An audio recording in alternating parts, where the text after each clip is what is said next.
Guys, sa Baguio City na tayo. Terminal ng Victory Line, Baguio City. Bababa na tayo. Nakita na namin yung meet-up place ng Sir Dado. Jollibee.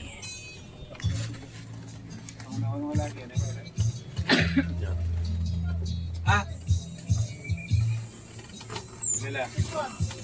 Iatras ka na lang dito, Chef. Bari na pa, galing na atras niya. Ha? Wala ko magbakanti eh. Makuya pa itang ichik. Ayan, so punta na tayo dito sa meet-up. Ito yung Caltex. Ito yung Jollibee.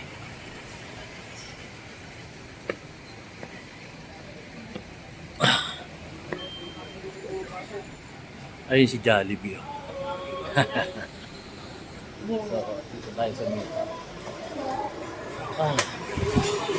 Ang ginaw. Ha? Ano ba sabi? Sa taas ba tayo raw? Wala naman sinasabi. O di, may pwesto ba? Sa taas na. Follow the leader.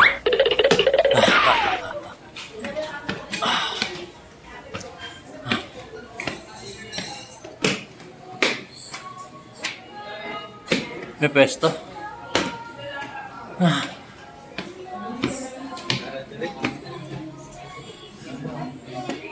Maginaw na guys, Baguio.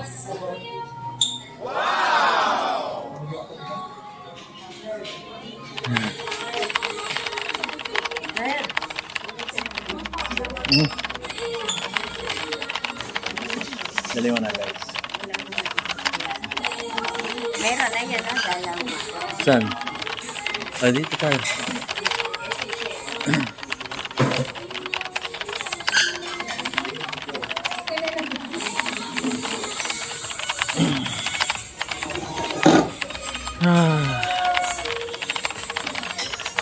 Sige, mamaya uli guys.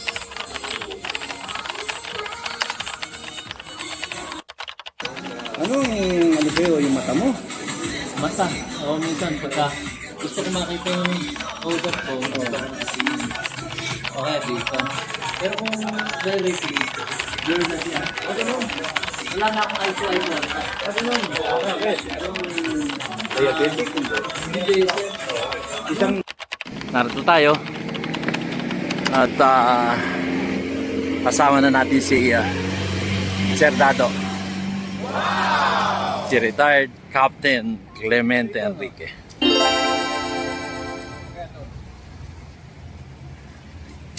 Saan tayo? Yung meron kasi kung ano eh.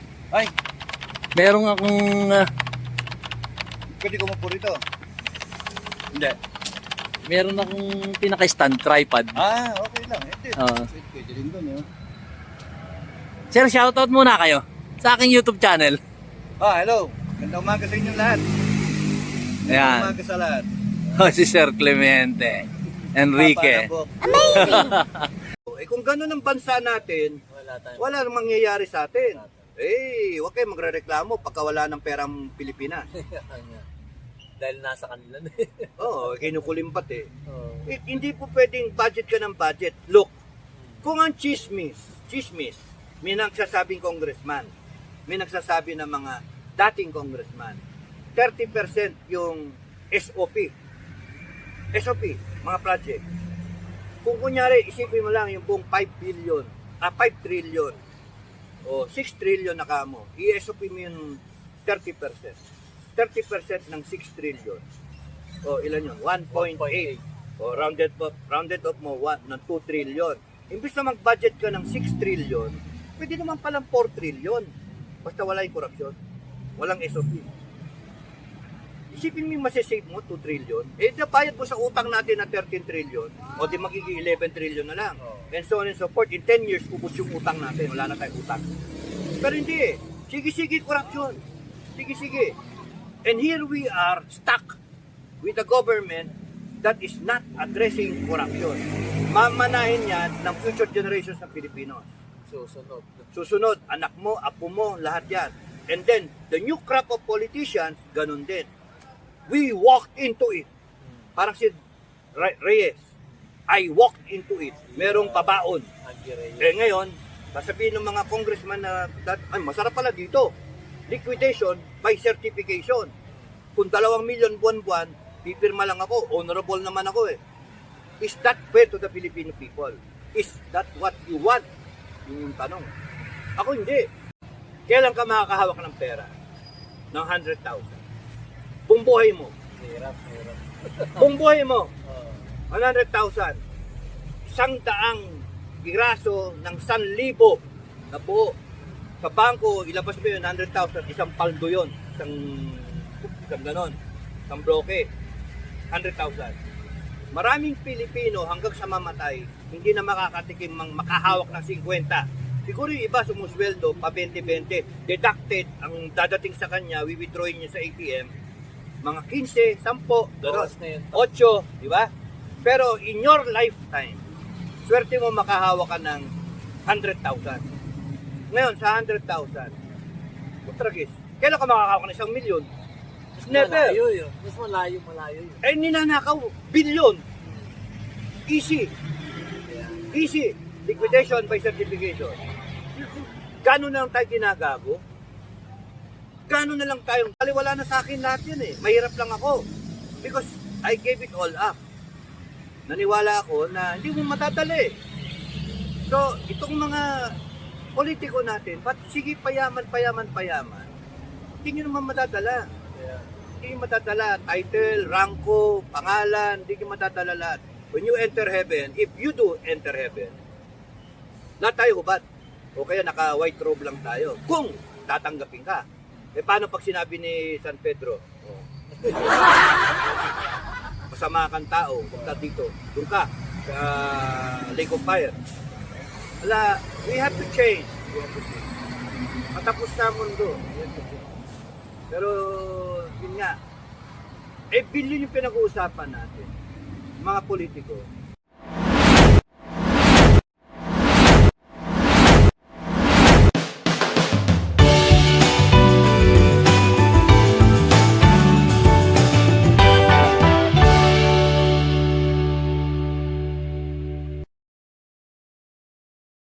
Tsaka natututunan nila sa eskwelahan yung iba eh. Ako noon, natutunan ko yung iba sa eskwelahan din.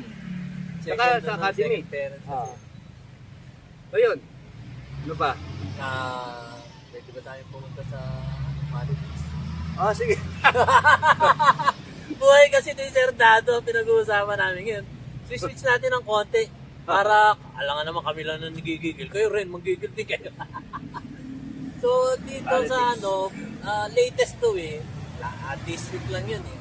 Yung interview ng mga press con kay si SP Big Subir. Okay. Yung mga maraming questions sa press eh, pero parang yung ibang question sa kanya tanong mo kay speaker. Eh nag-uusap na sila. Kay BBM. Ano take nyo doon?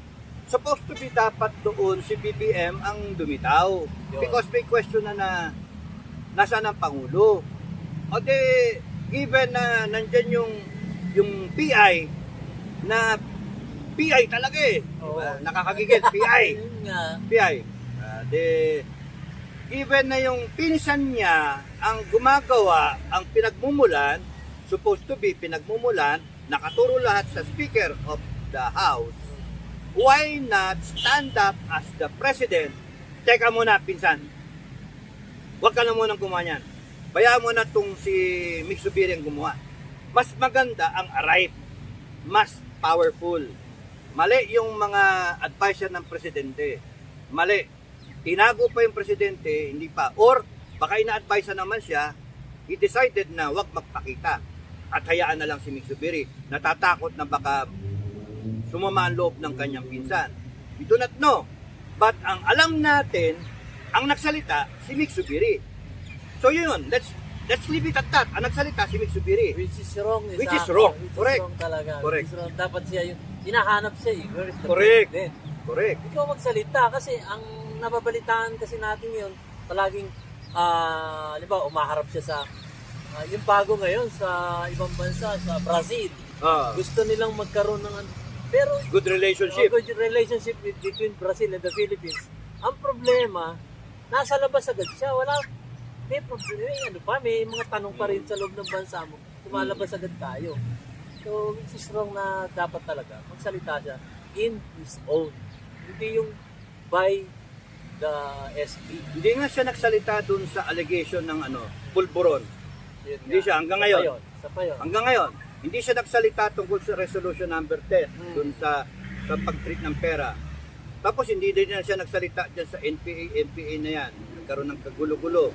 Hindi siya nagsalita dyan sa mga banat ng mga vlogger. Ang ginawa na lang sagot kinurgor, tinanggal yung account ng iba.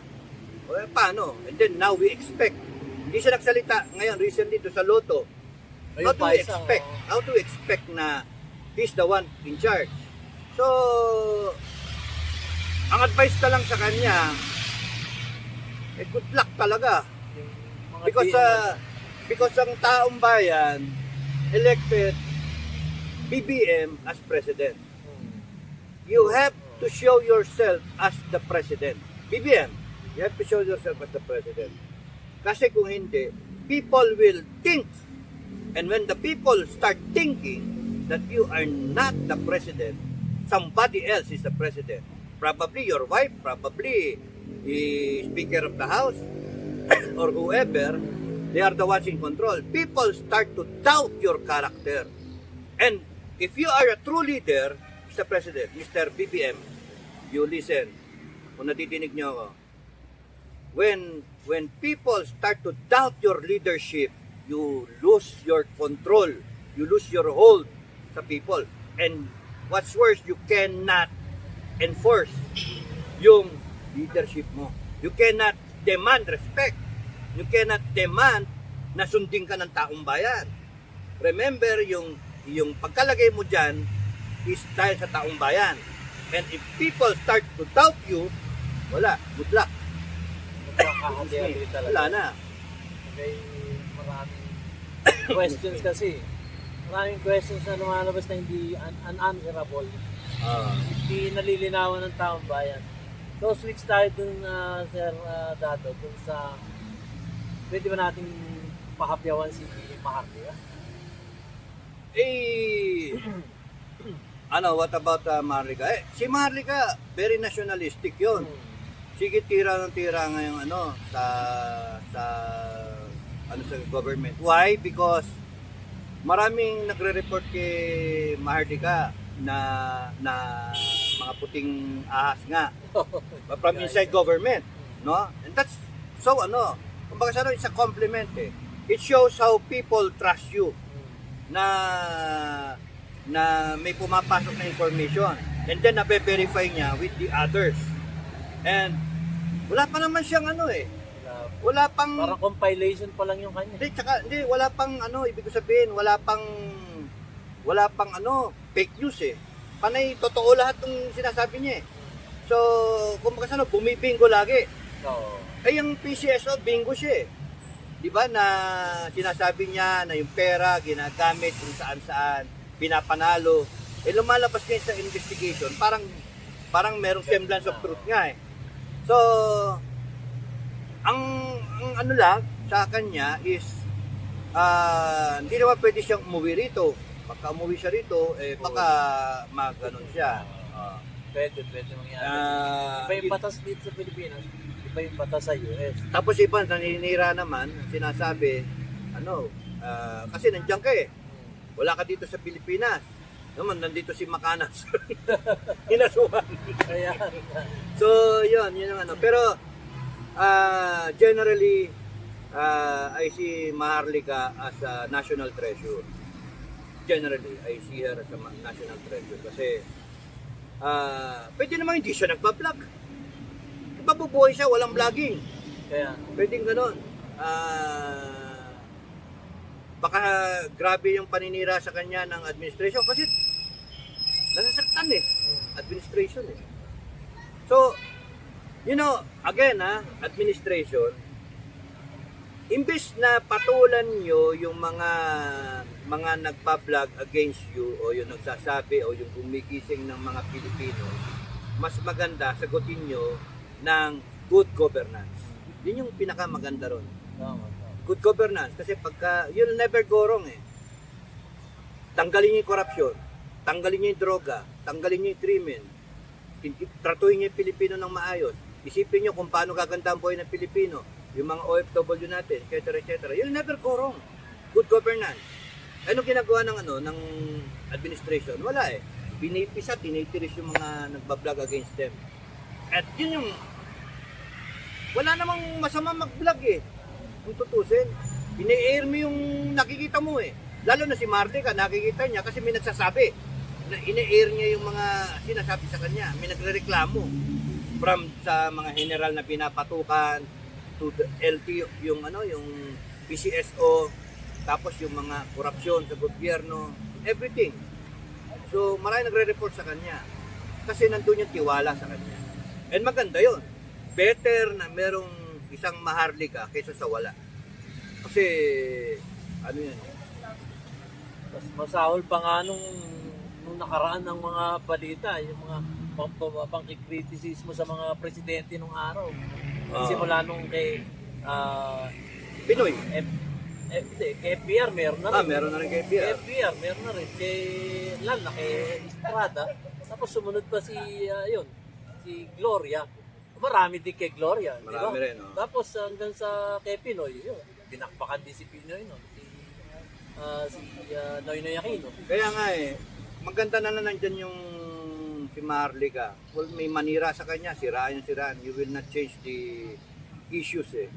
Nandyan yun. Hayaan na lang natin. Iba natutuwa sa kanya, iba nagagalit. Pero generally, she's doing good for the country. Yun yung doon. Yun ang tingin ko doon. Yeah. So yun nga, yung change the constitution nila at ang hinahabol nila yung kumbaga yung 1 trillion na ipapasok dito sa ating gobyerno. Yun yung hinahabol nila. Kaya gusto nilang i-change yung constitution para makapasok to. Kasi yung 60-40, nagdadalawang isip sila kung papasok nila yung pera nila dito sa Pilipinas for investment. So, kaya hinahabol nila itong change ng constitution. Pero ang doubt ng tao kasi is yung lambangan ng teaching. So, nagkaroon ng power yung... Wala yan, sunod-sunod na yan. People's initiative na yun. Sunod-sunod na yan. Kaya kasi ang mali naman nila, pinakita kagad nila outright yung pinupuntirya nila si Sara, VP Sara. Yun yung kitang-kita eh. Binira mo ng tungkol sa confidential fund. Binigay naman ni BBM yung pera, 125 million. O sige, busin mo. O di inubos. Tapos bigla ngayon gusto nila impeach.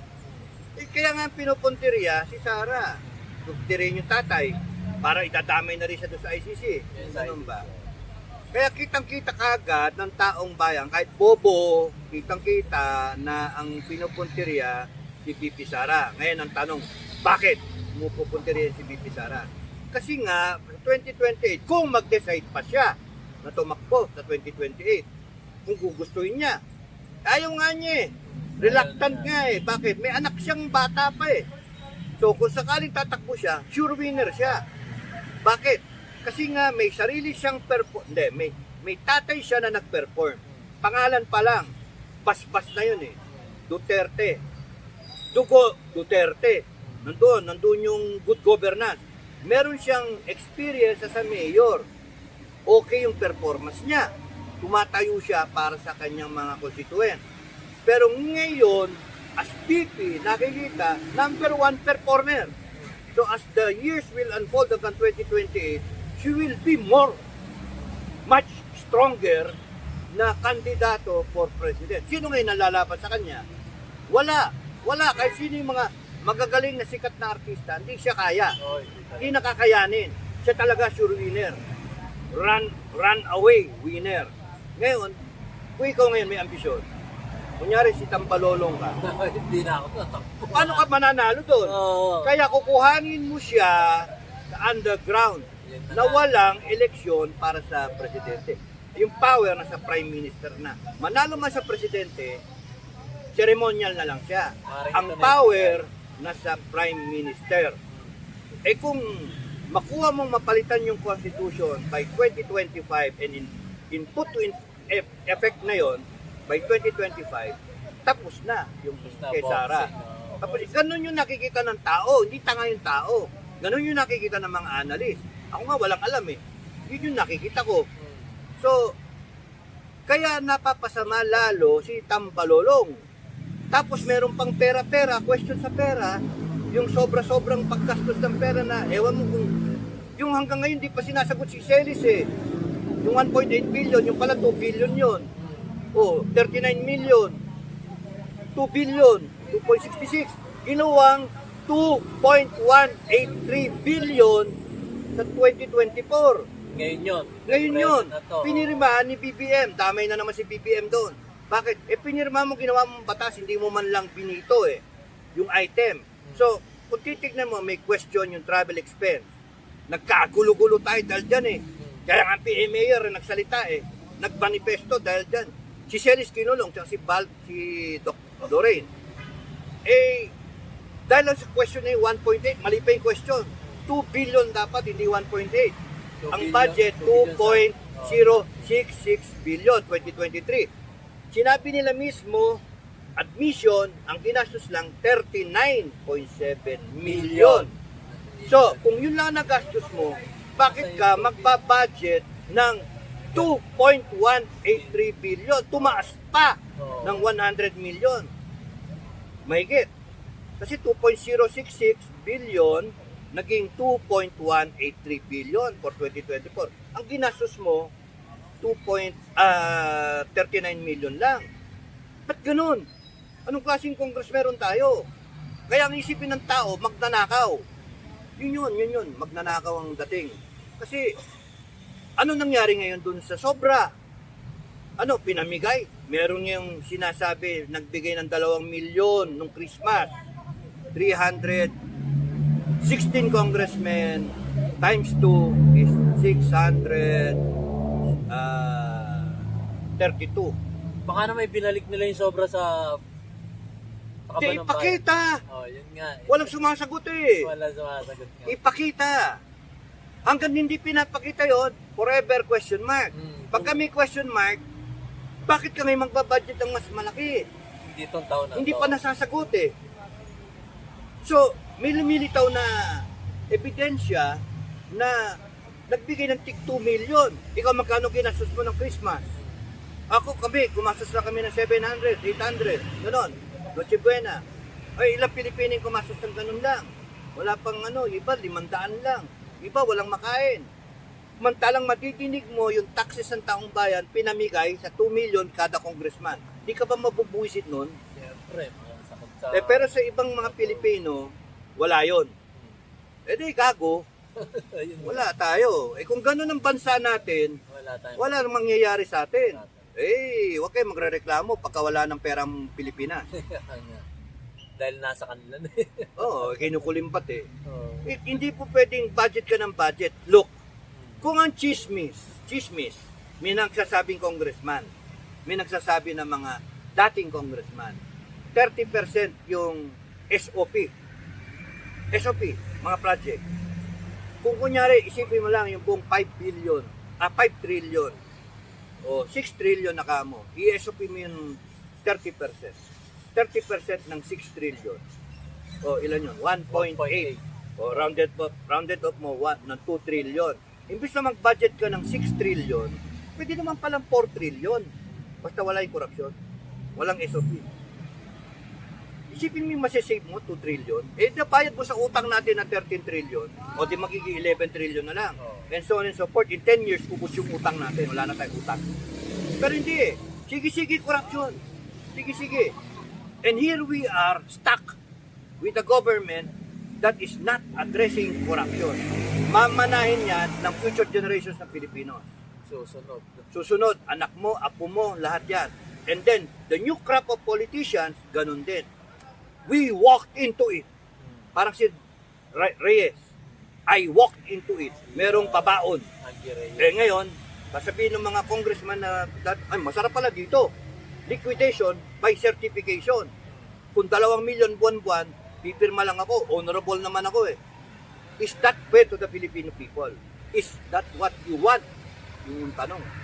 Ako hindi. Hindi, ginagago nyo kami.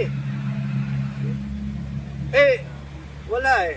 Kaya nga, never ending cycle, sinasabi ko sa iyo, langaw, understood.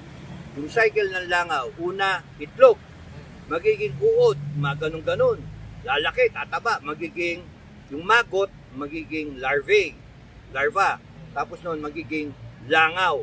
And then, ikot ng ikot yung cycle. Very predictable. Ganon ang Pilipinas. Ilang bangaw yung nagagawa taon-taon, ilang bangaw yan. Ayaw nang pinadapo lang ng kalabaw sa likod, ayaw nang bumaba. Sila nang nasa itaas. Nakalimutan nila, niluklok sila ng taong bayan. Yung kalabaw, ang taong bayan, yung kalabaw. Sige araro, sige pahirap. Oh. Yung isa kong vlog, sabi ko, if kailan ka makakahawak ng pera ng 100,000? Buong buhay mo. Hirap. Buong buhay mo. 100,000. 100 piraso ng 1,000 na buo.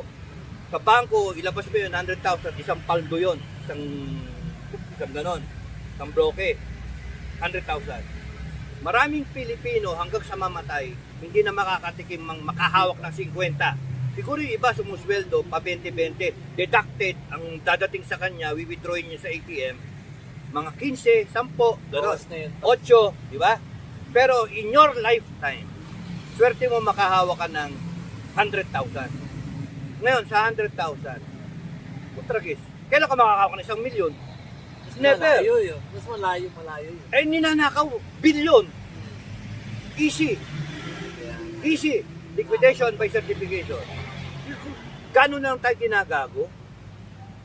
Gano'n na lang tayong tumapayag? Kung ganyan ng dating na Pilipinas, bahala kayo. Ako, nakahawak na ako ng malaking pera, milyon na nahawakan ko, na nilatag ko pa sa kama, hinigaan ko. Masabi ko lang na nakahiga ako sa 2 milyon, 2.7 milyon. Sa buong buhay ko, nakatikim ako ng ng 24, 12, gano'n. 24. Bata pa ako noon. Pero ngayon, baliwala na sa akin lahat yun eh. Mahirap lang ako. Because I gave it all up. Naniwala ako na hindi mo matatali. So, itong mga politiko natin, sige payaman. Hindi nyo naman matadala. Hindi nyo matadala. Title, rangko, pangalan, hindi nyo matadala lahat. When you enter heaven, if you do enter heaven, lahat tayo hubad. O kaya naka-white robe lang tayo. Kung tatanggapin ka. Paano pag sinabi ni San Pedro? Wala. Masama kang tao, kung ka dito, doon ka, sa Lake of Fire. Wala, we have to change. Matapos na ang mundo. Pero, yun nga, billion yung pinag-uusapan natin. Mga politiko, kailan ka makakahawak ng billion, pero yung mga politiko natin nakakahawak. Yun lang, liquidation by certification, kung ang nililiquidate mo is mga 10 na lang every month, in 1 year, 120,000. In 6 years, 600 something thousand. 720,000. A million. 720 million. Imagine that. And then makatira ka sa mansion, etc. etc. Samantalang tayo lahat ang kumayod, tayong lahat ang kumayod. Mag-empleyado ka, binayaran mo yung taxes 30%. Tama? Binayaran mo. Kasi income tax eh. Huwag ka mong bayad income tax, kulong ka eh.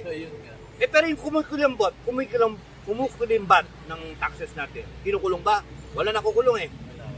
No. Kasi may resolution number 10.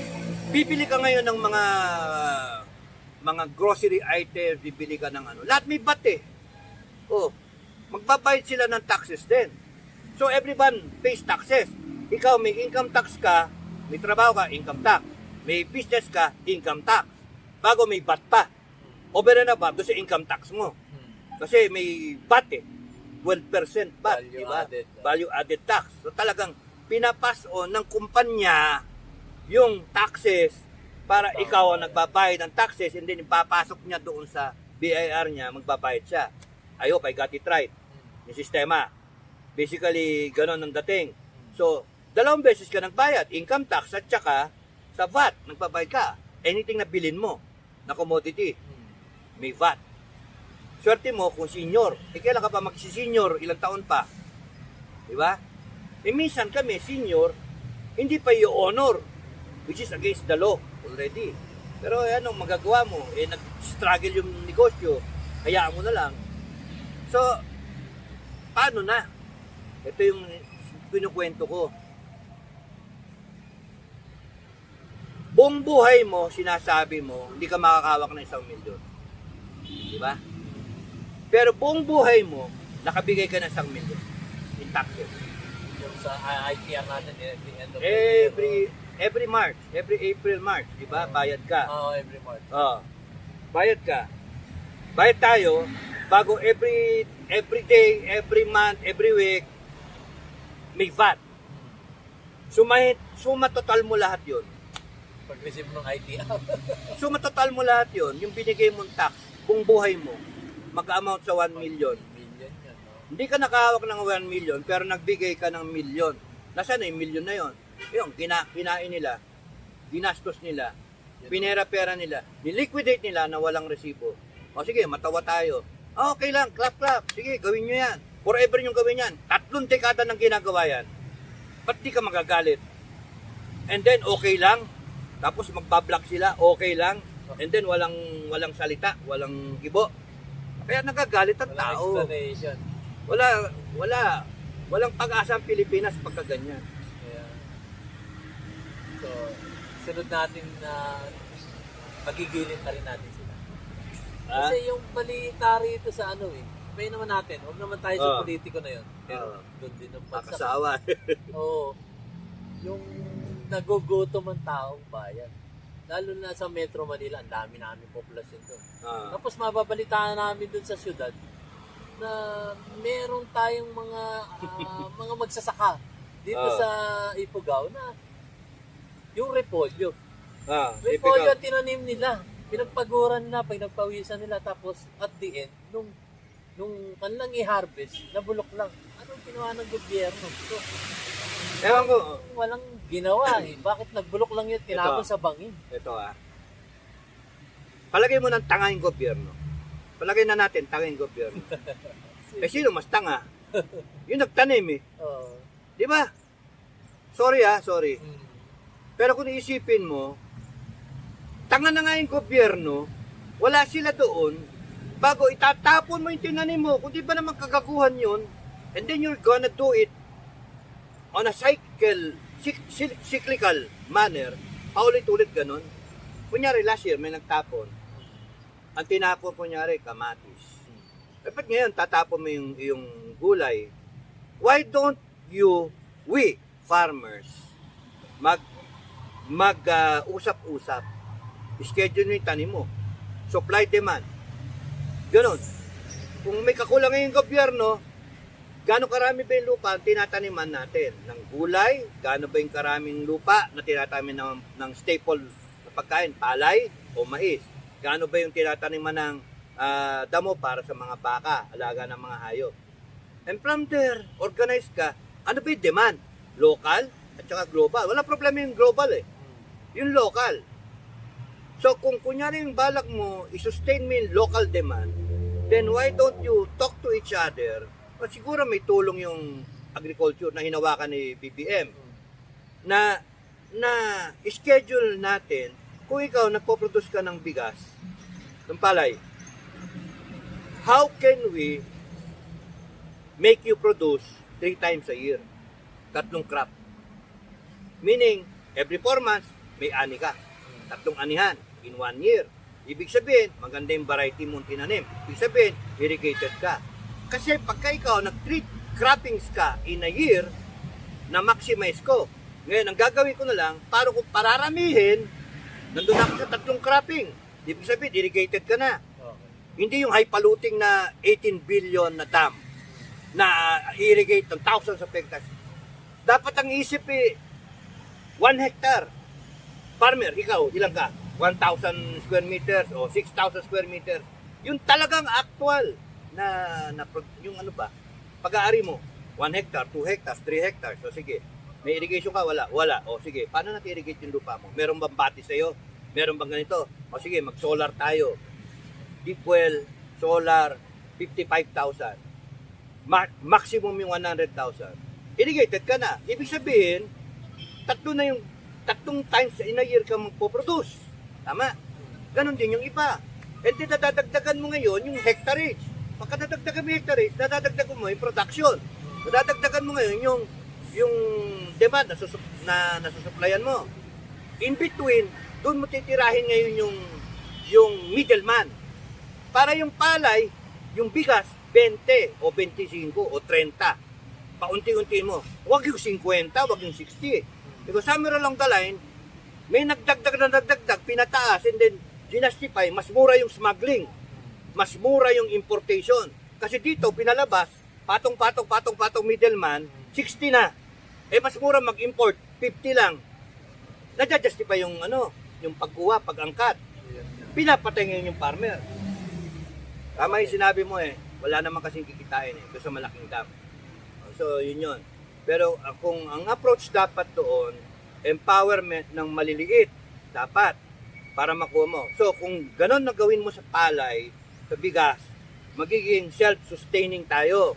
Pag self-sustaining ka, na wala yung middleman, tama yung kadiwa na idea, tama yun. Paikliin mo yung middleman, tanggalin mo yung middleman. Sa iba na lang kayo kumita. Huwag na lang tanggalin mo yung middleman kasi kada pase, sipin mo, ganon din sa prutas Ang mura-mura bibilin sa'yo. Ganon din sa nyog, sa buko. Magkano lang ang buko? 4. O magkano ngayon dito sa palengke? 37, 35. 40 sa amin. 40. O sipin mo, ganon din sa dragon fruit.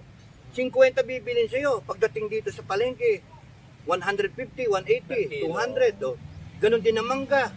Ganon lahat 25, yung saging, pagdating dito, 50, 55. So may middleman kasi.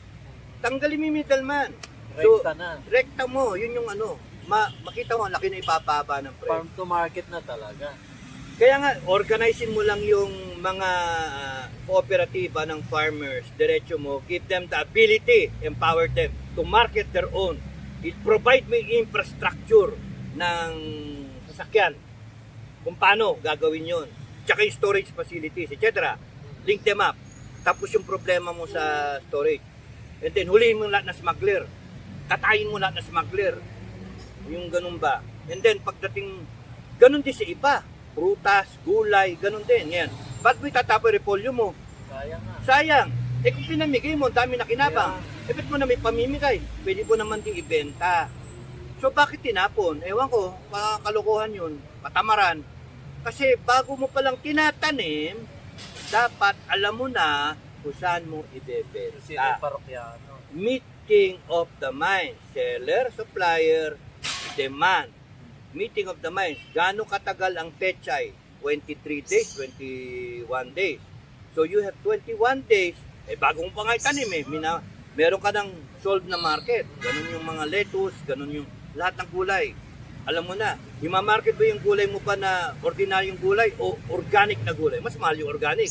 So pagka meron kang gano'n na meeting of the market, walang problema. So yun yung wala sanang imagine yung tatapon yung ilang tonelada. Stupid. Ngayon, blame the government. But before you blame government, you blame yourself. Bakit ka umabot sa ganun? Na kailangan, sino tutulong sa atin? Tayo ba? O yung gobyerno? At bago tumulong yung gobyerno, tayo naisip ng gobyerno Daming kapalpakan ng gobyerno. Ang problema sa ating Pilipino, inipilit nating sisihin ng gobyerno. Para akong pro-BBM Not knowing na nasa sarili pala natin yung problema. Correct! Sa atin yung problema rin. Kaya Tayo. tama si General Luna Oh, na ang sabi nga niya ano ko rin yun, napanood ko rin yun. kalaban natin yung sarili natin. Ayun, yun nga eh. Pagka wala tayong willingness para solusyonan. Ang daming moving parts. Kung pinaplano mo yung itatanim mo, o ikaw muna, gulay ka, pechay, ikaw repolyo, ikaw radish, ikaw gano'n, sibuyas, rotate tayo, di ba? Or gawin natin central, cooperative. Kita mo, pagsamahin natin, divide natin equally. Tama, pwede, di ba? Oo, pwede. Ganun, Pero kooperatiba. Walang lamangan kasi mas malaki kita sa sili o sa luya o may fluctuation yun eh. O kaya sa sibuyas, nagpa-fluctuate eh. Pero yung iba, stable. Yung sitaw, stable yung presyo eh.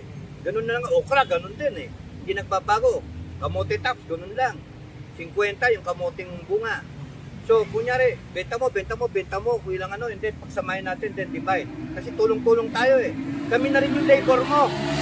Kung kailangan mo magka-wiwiding, kami na rin, ang tutulong sa'yo. Tayo, tulong-tulong. Kooperatiba nga, if only we can do that, we can effect. In fact, ginagawa naman yun ng problema, kulang lang ng push ang government.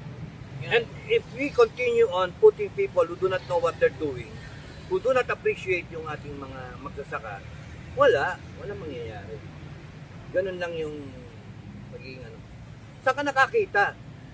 Pilipinas, laging inuulan, may bagyo 22 times. 22 na bagyo taon-taon. Binabaha yung lowland natin. Israel, desyerto. Dubai, desyerto. Lahat sila, Arabo, desyerto. Nakakapagtanim sila, nakakapag-supply sila sa ibang parte ng mundo. Ano ba yan? Talagang ang problema tayo. Hindi gobyerno. Secondary na lang gobyerno actually. Bakit yung mga private sector nakukuha nila na mag-produce ng angkop sa lahat eh? Nakukuha nila yung supply side, nakukuha nila yung demand side. Diretso sila sa market. Nabebenta nila properly. Walang tulong ang gobyerno. Ang gobyerno, tulong sa mahihirap, sa maliliit. Pero bakit ganun pa rin? Because somewhere along the line, may corruption. Sa yun. Somewhere along the line, yung nilagay noon sa mga posisyon, mga walang alam. Yung mga may alam, hindi nabibigyan ng break sa posisyon. Laging appointment. Bayad utang sa politika. Doon sa ginawang sa kanya. Kunyari, magaling ka, 30 years ka na sa agriculture, magaling ka talaga, respektado ka, doctorate ka, etc. Alam mo na lahat, pasikot-sikot. Forestry, ganun din. Okay, sa fisheries, ganun din. Alam mo lahat, marunong ka. Nakatuto kang ganyan. Biglang i-appoint sa posisyon, general. O kaya, isang politiko na kaibigan ng presidente. Why? Bayad utang sa kumpanya. O tama ba yun? Wala. That's why mare-retire ka not even reaching the pinnacle of what you can become. Yung maximizing the benefit that the country can get out of you. Yung alam mo, yung experience mo, yung buong pagkatao mo, yung serbisyo mo. You will retire silently. Ganun ang sistema ng Pilipinas. Bayad utang lagi yung politiko natin sa mga tumulong sa kumpanya. Lahat ng head ng mga department, lahat ng head ng agency, pati yung mga direktor ng mga kumpanya. O ano mangyari sa atin? Sayang. Di ba? Sayang. Kasi simula nung bata ako, ganun na yung way ng attitude ng mga Pilipino hanggang ngayon eh. Oo. Parang walang pagbabago. Ngayon, may tumitindig na kagaya natin na kagaya nyo. Wala rin kumbaga, hindi maintindihan sa kanila. Ganong paliwanag pa ba dapat natin? Maglasingan na lang tayo.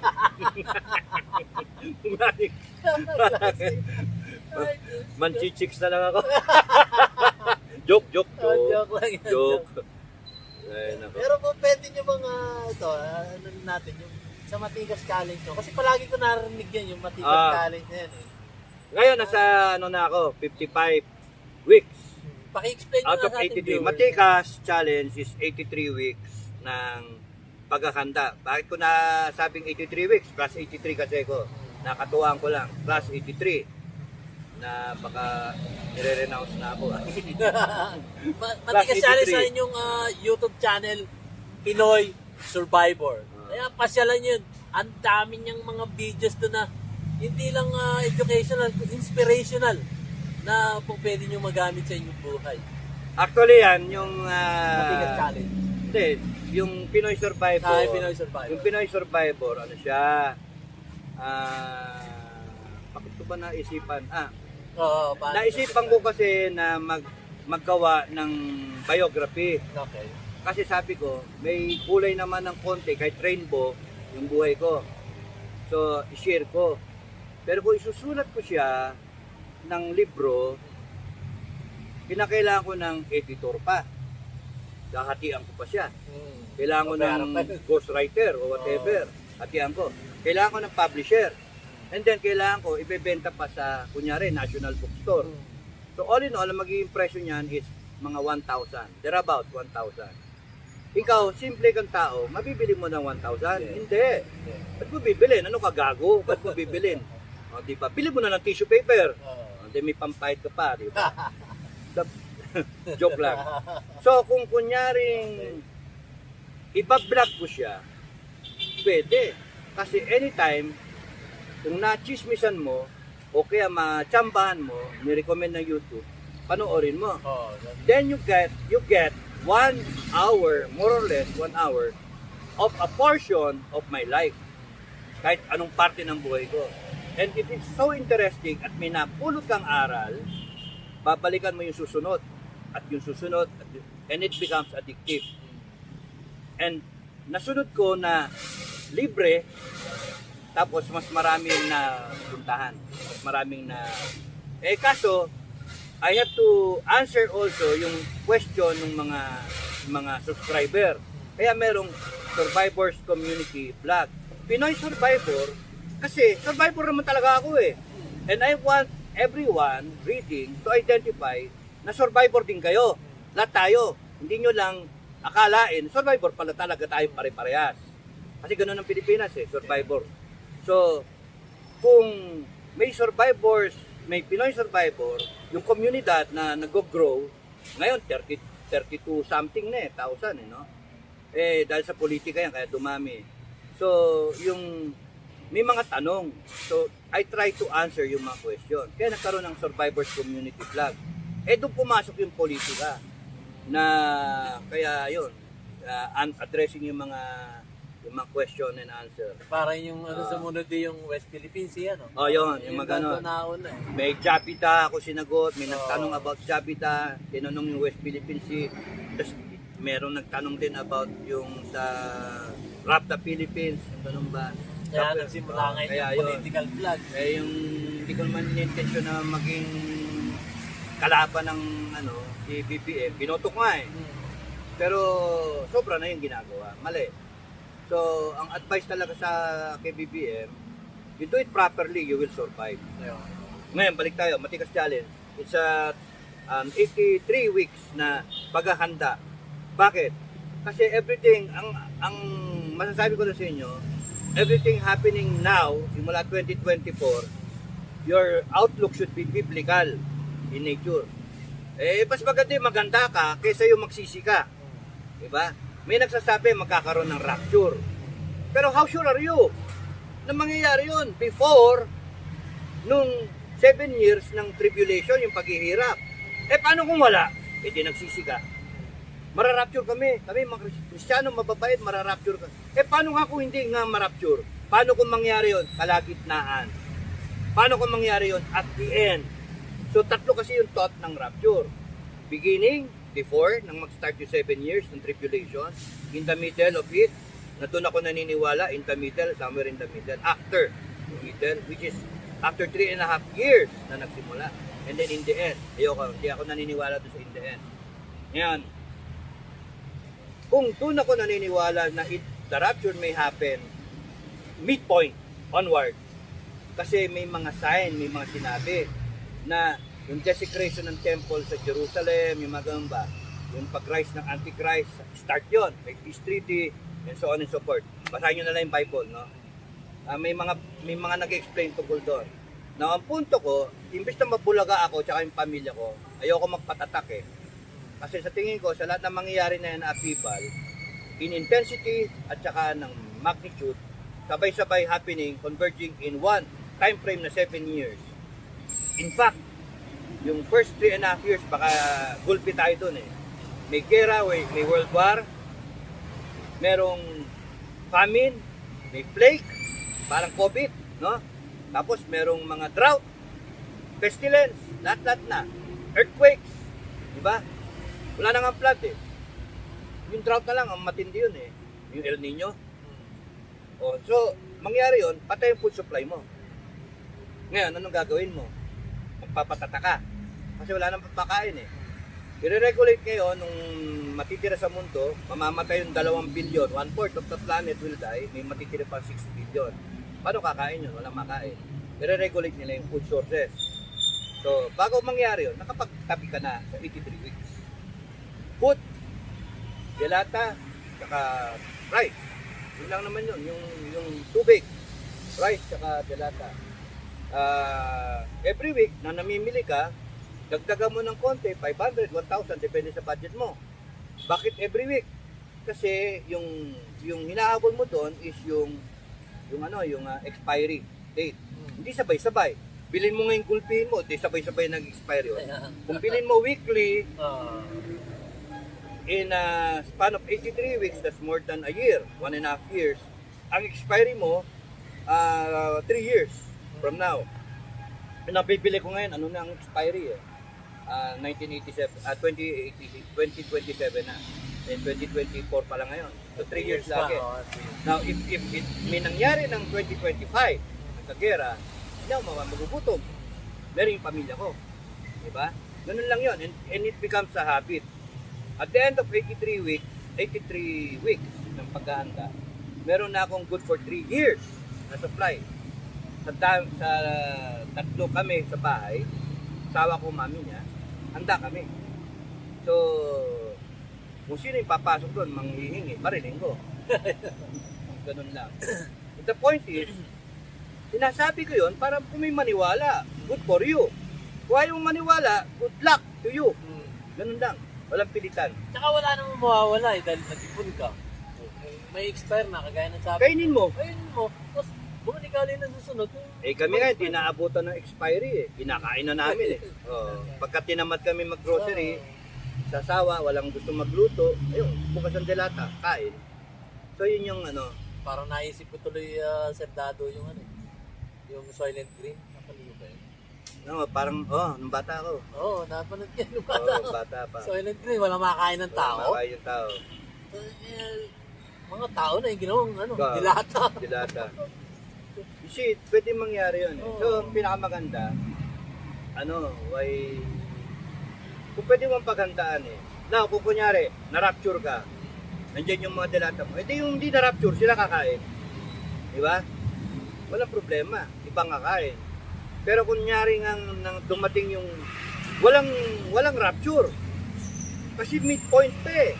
Why? Bakit isusulat sa Revelation na makikita mo, sabi nga ni Jesus Christ eh, sa Matthew 24, siya mismo, you check it out.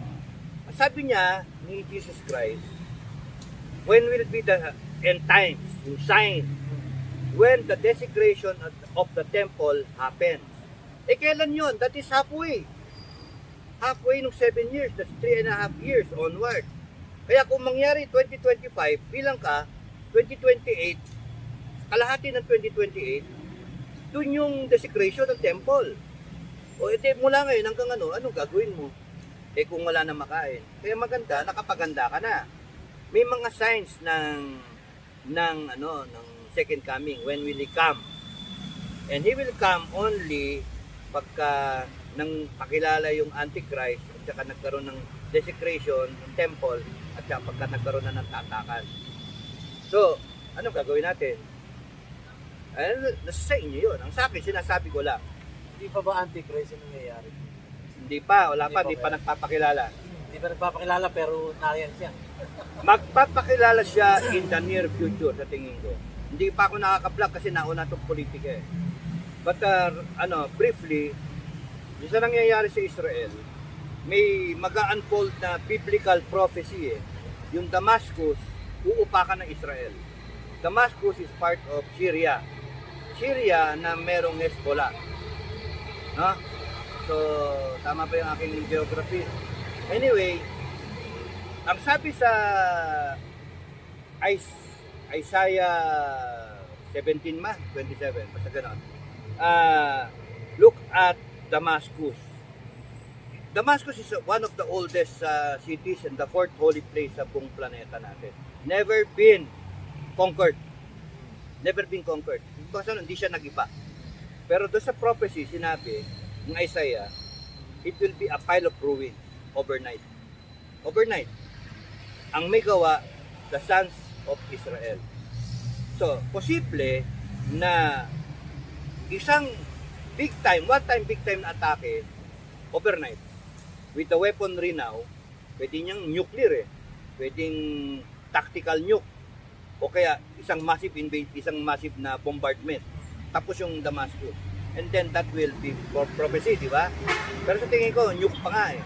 Kasi no choice of Israel. And then that will bring about peace talks. Para maiwasan yung global war. So, dadating ngayon yung Antichrist. Siya yung magsasabi ng peace treaty muna tayo. Susunod ngayon doon, pagka may peace treaty, siya yung unang horseman ng Apocalypse. Ano yung second horseman? He will be given the power of the sword to take away peace from the earth. Sino yun? So meron ding prophecy na susunod na atakihin ng Israel when there is peacetime, atakihin siya from the north. O sino yun sa north? Russia, Turkey, and then kasama tong Iran, sabay-sabay silang lahat. Conglomeration of nations. Yun yung sinasabing Gog and Magog war. Iba yun doon sa Damascus prophecy. So pag pumasok yung Gog and Magog war, ayun na, gulo na. Buong mundo na yung damay. Meanwhile, dito sa atin, sa West Philippine Sea, makikita na involved ang US dito. Meron pang Russia doon sa Ukraine, US. Involved din dito si Israel. Yung China, baka patulan ang US. Kasi weakened siya, stretched out. Sinasabi ng China at sinasabi ng US, they might engage in a war by 2025 to 2027. Ano na ngayon, 2024? O next year, di ba? So kung mangyayari yon, ang tanong sa atin, ang mindset dapat ng mga leaders natin, AFP, PNP, politika natin, dapat biblical. Hindi yung tatanga-tanga tayo, biglang magigising tayo, ayan na, hindi tayo handa. So, kung sakaling magkaroon ng upakan with China, yung US, panonoorin lang natin yun? Hindi. Kailangan kumilos tayo. Hindi kailangan eh. Obligado eh. Kasi may mutual defense. Pagka inupakan ng China ang US, may invoke yung mutual defense treaty. Yan ang problema sa Pilipino. Tatanga-tanga tayo, pumasok pa tayo sa EDCA, kaya obligado tayong mag-respond na dependahan natin, we will defend US. Yung sa akin ngayon, yung aking uncle na Colonel Bartolome Macalinaw, ginamit din sila ng US para padala dun sa Vietnam. Diba? Pati nga Korea eh. Para independe, yung kumbaga, sila yung gawing first unang defense, first line of defense. First wave of defense. Attack pala, hindi pala defense, attack doon sa Vietnam. Kaya nga ang natin, we should be thinking on the biblical level na ngayon. Kasi nandiyan yung intel. Never nag-fail ang Bible. Kinukod ko yun kasi talagang totoo naman eh. Ang Bible natin, ang taas ng batting average. 100% to the letter, to the date. So, 85% ng Bible, 85% ang nangyari na. So may natitira pa ng mga 500 prophecies. Sabay-sabay yun ang mangyayari. And mag-unfold yun in the near future. Because kung titignan mo yung mundo ngayon, doon tayo papunta. Eh, isipin mo yung sunod-sunod na earthquake. Ang dami. Sunod-sunod na volcanic eruption. Diba? Sunod-sunod na mga ewan mo, mga bagyo eh. Diba? Ang lakas. So, tapos gera. Tapos takutan. Wars and rumors of war. Nandun na tayo eh. So, it's just a matter of time kung mabibigla ang Pilipinas kasi yung mga politiko natin ang inintindi pera. Pera. Inintindi panay patikos, inintindi tira-sira. Kaya ang mangyari sa atin, kawawa ang Pilipino, maraming mamamatay na Pilipino. Yun ang problema. We have to think from the point of view ng biblical perspective. Hindi yung ganito na buhaw-buhaw tayo eh. Walang direksyon eh. So yun yung akin. Tapos hindi pa na halimbawa, yung gaya yung sinabi nyo na ang Russia hihingi ng tulong sa China para ipadala dun sa somewhere else na 200 million. Ano yun? Oo. Yun yung end of days na yun. Yan nga, 200 million. So, ito Damascus War, Okay. Damascus Giba, no? Yun yung isang sign na makikita mo. Tapos yun, sa tingin ko, magtitrigger yun nung first horseman of the apocalypse. Yung Antichrist. Peace. Kasi ayaw mo nang magkatami-tami pong mundo, gagawa ka ngayon ng solusyon. Peke na peace. Fake news na peace. So, magre-relax ang Israel. Biglang papasok yung second horseman. Yun yung Gog and Magog war na Russia, China, etc. Hindi pa yun yung 200 million na army. Di ba ba yan? Okay. Because ang sign na yung talagang prediction, ang biblical is si God the Father magpaparamdam through earthquakes, natural calamities. Manayayari yung army ng Russia. Yun yung prediction. Ezekiel, yun yung review niyo yung Bible. Ezekiel, yun yung 36 to 39. No? So 36, 37, yun yung inaano niya, dinedevelop niya. 38, 39, yun yung wakam, lindol. Politiko natin, sige payaman. Hindi nyo naman madadala. Yeah. Hindi nyo madadala title, rangko, pangalan, hindi nyo madadala lahat. When you enter heaven, if you do enter heaven, lahat tayo hubad. O kaya naka-white robe lang tayo. Kung tatanggapin ka. Eh paano pag sinabi ni San Pedro? Wala. Masama kang tao, punta dito. Doon ka sa Lake of Fire. Wala, we have to change. Matapos na ang mundo. Pero, yun nga. Yan po guys, so natapos na yung interview ko. Yun po yung part 2 at 3 ng aking interview kay Sir Dado. So yun po.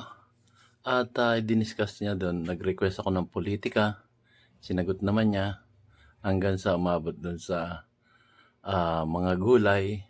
Sinagot din niya at meron siya mga sinambit na huling pananalita niya na lahat ng pagpapayaman niyang mga politiko na yan, yung mga korap sa ating gobyerno, wala silang madadala. Ang sabi nga niya, tayo iisinilang ng hubad at tayo ipapanaw dito sa mundong ibabaw ng hubad.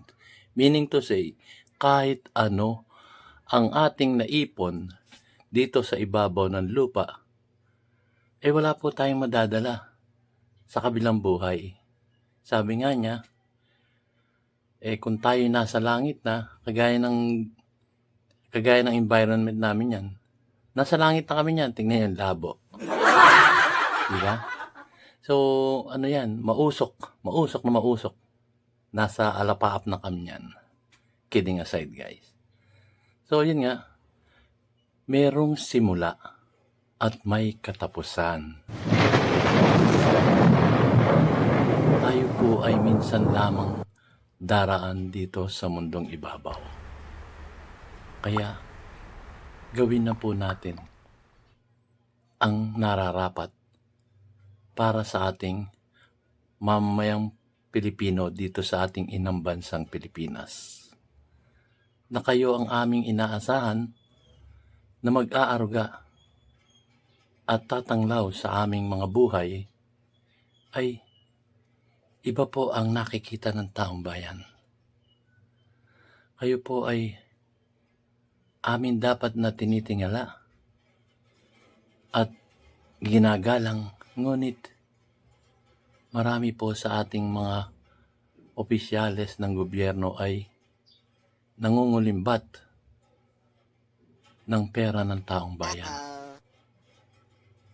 Kaya napapansin natin na ang mga gustong kumandidato ay nagkukumahog na maposisyon sa gobyerno dahil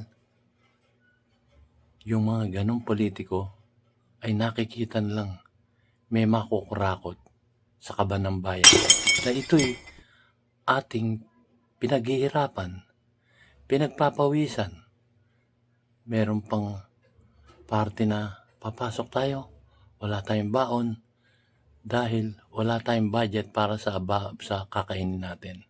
Imbis na budgetin natin yon, babudgetin na lang sa kapagkainan ng bawat isang pamilya dito sa ating bansa. So, nakakalungkot po. Minsan lang po tayong daraan dito sa mundong ibabaw. Magpakatotoo na po tayo. Tulungan natin ang maliliit na mamayang Pilipino, katulad ko, katulad nyo.